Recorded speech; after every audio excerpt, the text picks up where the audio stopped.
ნახოთ რას წერს რაჭველებზე ვახუშტი ბატონიშვილი. მე-18 საუკუნის ცნობილი ქართველი ისტორიკოსი, გეოგრაფი და რუკების შემდგენელი. რაჭა კაცანი ტანოვანი, ხმენი, ბრძოლასა შემართებულნი, ძლიერნი. თქვენ ვინ ახარ? ჩვენა რაჭველები გახლავართ, ჩემო ბატონო.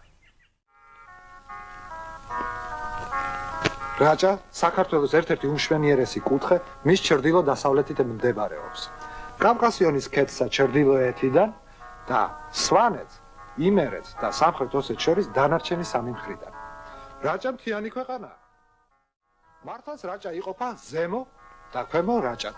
ზემო რაჭაში მთები უფრო მაღალია, ვიდრე ქვემო რაჭაში.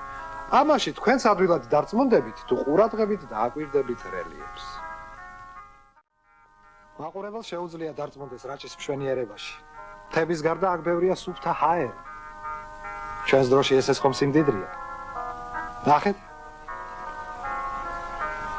აქ ბევრია თვალწარმტაცი ხეობები, ტყეები, სწრაფი მდინარეები.